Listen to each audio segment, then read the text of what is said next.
हरे कृष्णा। आप सभी को संकट चौथ की हार्दिक शुभकामनाएं। आइए सुनते हैं संकट चौथ यानी तिल चतुर्थी की एक पौराणिक कथा। एक शहर में देवरानी जेठानी रहती थी और जेठानी अमीर थी किंतु देवरानी गरीब थी। देवरानी भगवान श्री गणेश जी की बहुत बड़ी भक्त थी। देवरानी का पति जंगल से लकड़ी काटकर लाता था और उनको फिर बेचकर आता था, किंतु वह अक्सर ही बीमार रहता था। देवरानी जेठानी के घर का सारा काम किया करती थी और बदले में उसकी जेठानी फिर भी उसे बचा कुचा खाना ही देती थी और पहनने को अपने फटे पुराने कपड़े उसको दे देती थी और इसी से ही बेचारी देवरानी का परिवार चल रहा था। माघ महीने में देवरानी ने तिल चौथ का व्रत रखा। बड़ी ही श्रद्धा और भाव के साथ भगवान श्री गणेश जी की पूजा की। उसने 5 आने का तिल गुड़ लाकर तिलकुट बनाया और पूजा करके तिल चौथ की कथा कहानी सुनी और तिलकुटा उसने अपने छीके पर रख दिया और फिर सोचने लगी कि पहले सारा काम कराऊं, फिर चांद उगने से पहले ही तिलकुटा और उसके बाद ही कुछ खाऊंगी। उधर कथा सुनकर वह जेठानी के यहाँ चली गई। खाना बनाकर जेठानी के बच्चों से खाना खाने को कहा तो बच्चे बोले, हमारी माँ ने व्रत किया है और माँ भूखी है। जब तक हमारी माँ खाना नहीं खाएगी हम भी नहीं खाएंगे, इसलिए जब हमारी माँ खाना खाएगी तो हम भी तभी खाएंगे। जेठ जी को खाना खाने को कहा तो उसके जेठ जी भी बोले, अरे मैं अकेला खाना कैसे खा सकता हूँ, जब तक चांद निकलेगा तब तक तो कोई खाना नहीं खाएगा और जब चांद निकलेगा तो तब ही मैं भी सबके साथ खाना खाऊंगा। जेठानी ने उसे कहा कि आज तो किसी ने भी अभी तक खाना नहीं खाया तो भला मैं तुम्हें कैसे दे दूं। अरे तुम सवेरे का ही बचा हुआ खाना ले जाना। देवरानी के घर पर पति और उसके बच्चे बेचारे आस लगाए बैठे थे कि आज तो त्योहार है, इसलिए कुछ पकवान आदि तो खाने को मिलेगा, तिल के लड्डू मिलेंगे, पूरी पकौड़ी मिलेगी। परंतु विडंबना तो देखिए, जब बेचारे बच्चों को पता चला कि आज तो रोटी भी नहीं मिली तो वो बेचारे रोने लगे भूख के मारे।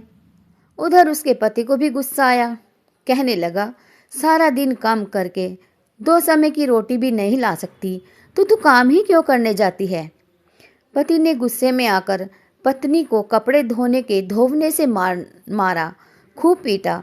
धोवना भी हाथ से छूट गया तो उसे पाटे से मारा। वह बेचारी गणेश जी को याद करती हुई रोते रोते पानी पीकर भूखे ही सो गई। उस दिन भगवान श्री गणेश जी उसके सपने में आए, देवरानी के सपने में आए और कहने लगे, धोवने मारी, पाटे मारी, सो रही है या जाग रही है। वह बोली, कुछ सो रही हूँ कुछ जाग रही हूँ। गणेश जी बोले, भूख लगी है, कुछ खाने को दे। देवरानी बोली, अरे क्या दूँ तुम्हें, मेरे घर में तो अन्न का एक दाना भी नहीं है, फिर तुम्हें कहाँ से दे दूँ। जेठानी बचा कुचा खाना दे देती थी, आज तो वह भी नहीं मिला। पूजा का बचा हुआ तिलकुटा छींके में पड़ा है, जाओ और वही खा लो।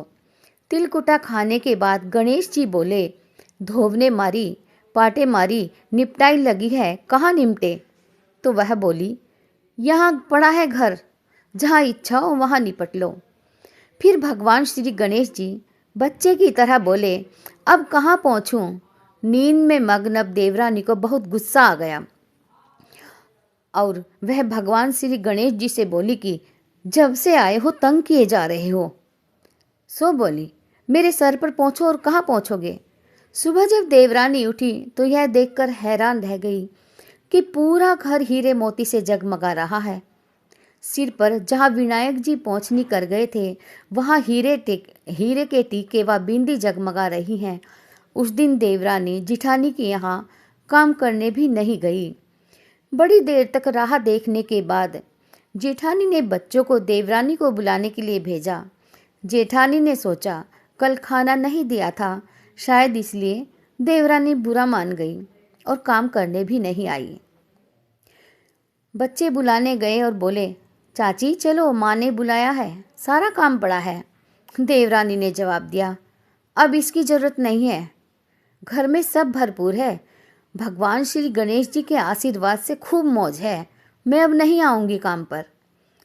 बच्चों ने घर जाकर अपनी माँ को बताया कि चाची का तो पूरा घर हीरे मोतियों से जगमगा रहा है। जेठानी दौड़ती हुई देवरानी के पास आई और पूछा, अरे यह सब कैसे हुआ?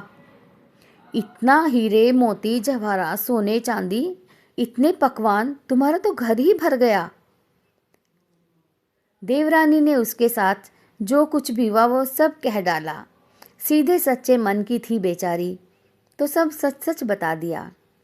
घर लौटकर जेठानी ने अपने पति से कहा कि आप मुझे धोवने और पाटे से मारो।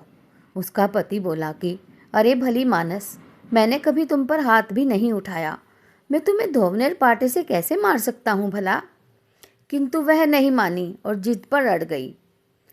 मजबूरन उसके पति को उसे मारना पड़ा। उसने ढेर सारा घी डालकर चूरमा बनाया और छींके में रखकर सो गई। रात को चौथ विनायक जी सपने में आए और कहने लगे, भूख लगी है, क्या खाऊं? जेठानी ने कहा, हे गणेश भगवान, हे गणपति महाराज, मेरी देवरानी के यहाँ तो आपने सूखा तिलकुटा खाया था, मैंने तो झरते घी का चूरमा बनाकर रखा है आपके लिए छींके में। फल और मेवे भी रखे हैं, जो चाहे जाकर खा लीजिए। बाल स्वरूप गणेश जी अब बोले, कहाँ निपटे? जेठानी बोली, अरे उसके यहाँ तो टूटी फूटी झोंपड़ी थी, मेरे यहाँ तो कंचन के महल हैं, जहाँ चाहे निपटो। फिर श्री गणेश जी ने पूछा, अब पहुँचूँ कहाँ? जेठानी बोली, मेरे ललाट पर बड़ी सी बिंदी लगाकर पहुँच लो। धन की भूखी जेठानी सुबह बहुत जल्दी उठ गई। सोचा घर हीरे जवाहरात से भर चुका होगा, पर देखा, अरे ये तो पूरे घर में गंदगी फैली हुई थी, तेज बदबू आ रही थी, उसके सिर पर भी बहुत सी गंदगी लगी थी। उसने कहा, हे गणेश जी महाराज, यह आपने क्या किया? मुझसे रूठे और देवरानी को सब कुछ दे दिया। जेठानी ने घर की सफाई करने की कोशिश की, परंतु गंदगी और ज़्यादा फैल गई। जेठानी के पति को जब मालूम हुआ तो वह भी बहुत गुस्सा हुआ। बोला, तेरे पास इतना सब कुछ था, फिर भी तेरा मन नहीं भरा। परेशान होकर गणेश चौथ में गणेश जी से मदद मांगने की विनती करने लगी। अरे गणेश जी ने कहा, देवरानी से जलन के कारण तूने जो किया था ये उसी का फल है। अब तू अपने धन में से आधा धन उसे दे देगी, तब यह सब साफ होगा।